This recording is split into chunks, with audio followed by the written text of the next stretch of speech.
It's a combination of anyatiti and adungu, but made to beat the kora. This one is the grand master of instruments. Habari, karibu katika Utamaduni Express, na leo kwenye Tokota tupo na Lwanda Magere Ataka, ambaye ni nahodha wa bendi ya Warriors from the East. Ukipenda unaweza kuita chombo cha Arusha.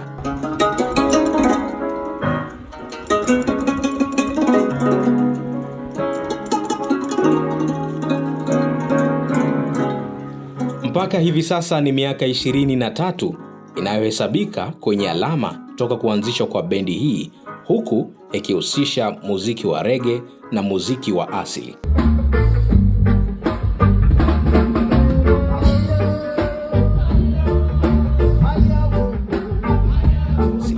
Na hapa nahodha anatujuza namna alivyopata msukumo wa kuanzisha Warriors from the East Band. Kitu ambacho kilinivutia mimi kuanzisha bendi ya Warriors from the East ni kwa kuwa mimi tangu ni mtoto muziki nilianza nikiwa mdogo.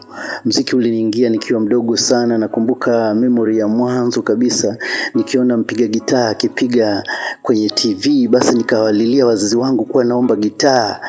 Hapo nilikuwa na miaka kama 6, lakini tulikuwa ni maskini, wazazi hawezi kuafford kununua gitaa. Kwa hiyo ilinichukua muda sana hadi kuja kupata gitaa langu. Baadaye sasa nikiwa na miaka kama 22 nikifanya kazi, lakini muziki nilianza tangu utotoni, na ni sababu pia jina ambalo nilipewa mimi nilirithi jina la babu yake babangu alikuwa anaitwa Ngavo, na alikuwa ni mwanamuziki. Alikuwa anapiga chombo cha asili cha Wajaluo kinaitwa nyatiti, na alikuwa ni mwimbaji.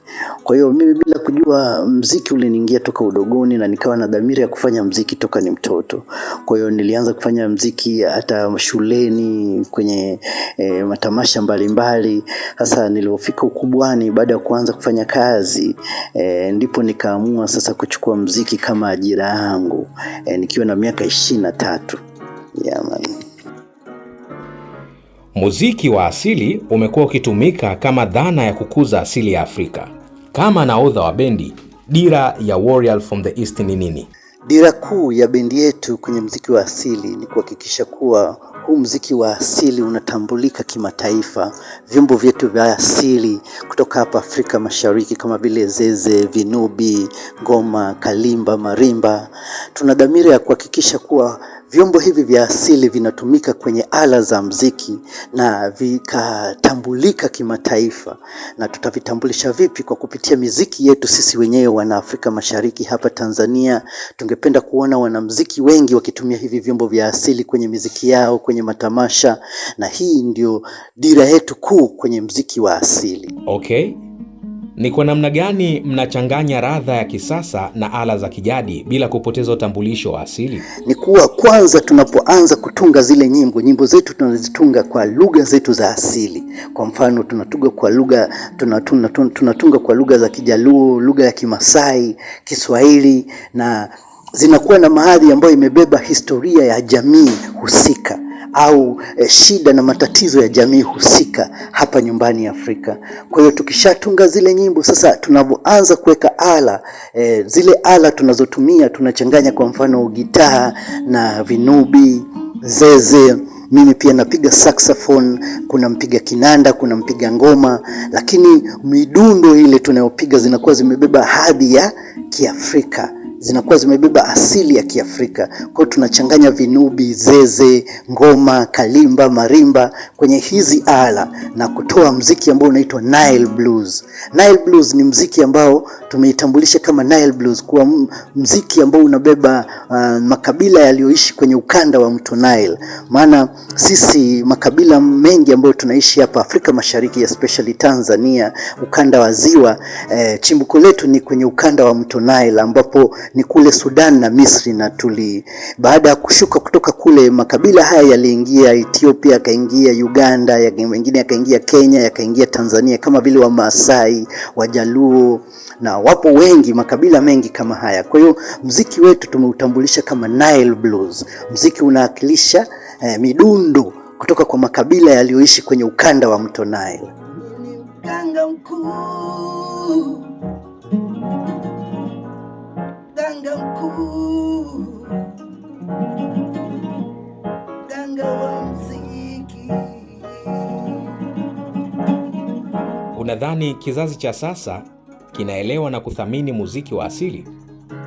Kizazi cha sasa bado hakijaweza kuielewa muziki wa asili, naweza nikasema hivyo, na tuna kazi kubwa kuhakikisha kuwa tunarithisha hichi kizazi cha sasa hii muziki wa asili, na ndio kazi ambayo sisi tumechukua kama Nile Blues Project Warriors from the East. Jukumu ambalo tumelichukua ni hilo, kuhakikisha tunarithisha vizazi vinavyokuja hizi tamaduni, hizi midundo, jinsi ya kutengeneza hivi vyombo vya asili ili visije vikapotea.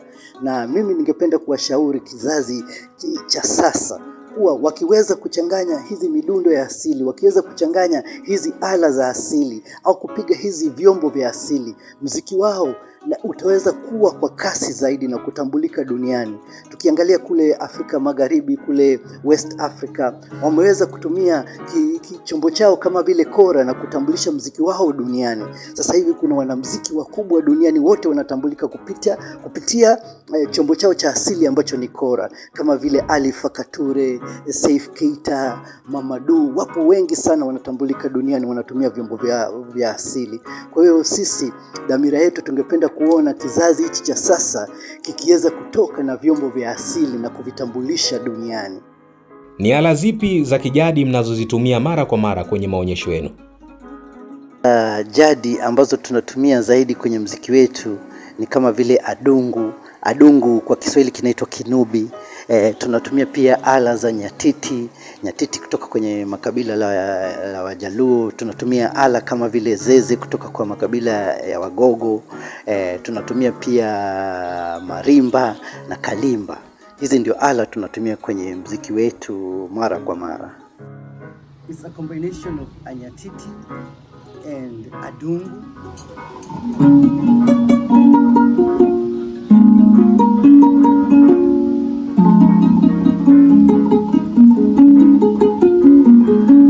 Unadhani ni nini kifanyike ili kukuza muziki wa asili uweze kufika hadhira ya kimataifa?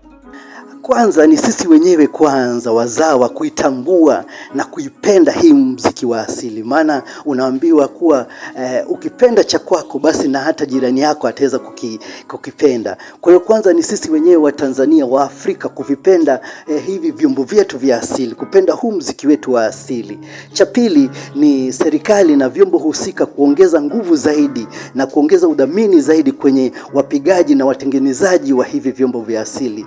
Vikundi vya asili viweze kupewa nafasi zaidi kwenye matamasha, kwenye masherehe tofauti za serikali, na pia elimu sasa iongezwe ndani ya hii tamaduni ya asili. Kwa mfano, vyombo vyetu vya asili bado vinahitaji kuwa standardized. Hamna utafiti ambao umeshafanyika kuhusu hivi vyombo, utafiti wa utengenezaji, utafiti wa makabila ambayo yanaitumia, je, yalitokea wapi? Hii elimu pia, utamaduni wa kujua kuwa jinsi ya kuzitune, maana ile ni sayansi.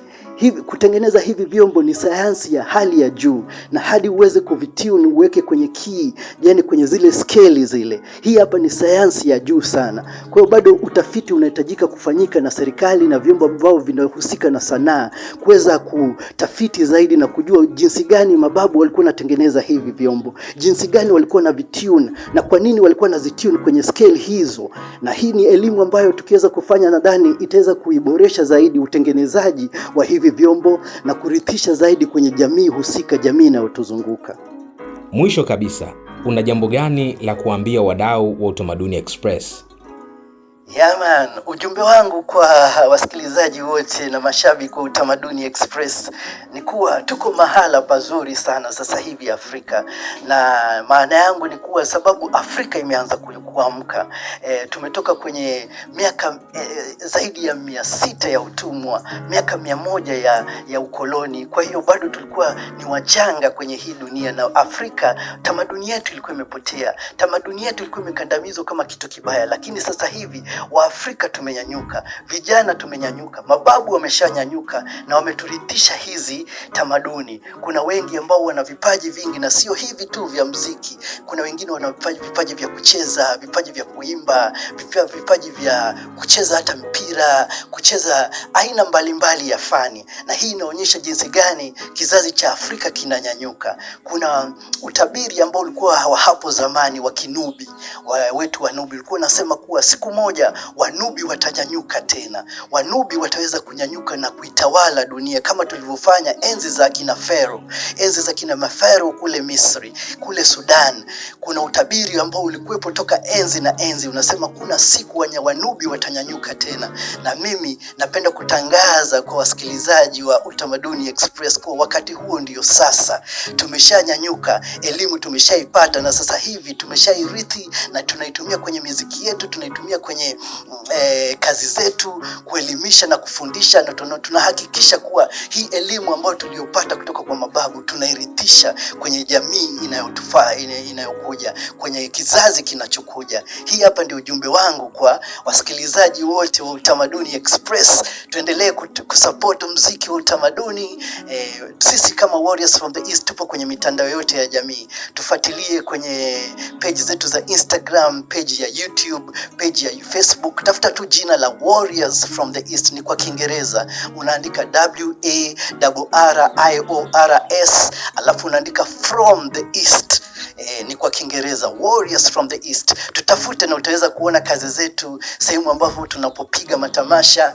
Yaman, chombo cha Arusha mwanangu. Ulikuwa unaongea na Ras Magere au Luanda Magere Ataka, nahodha na kiongozi wa Warriors from the East. Kwa habari na taarifa mbalimbali, endelea kufuatilia Midundo Online Media.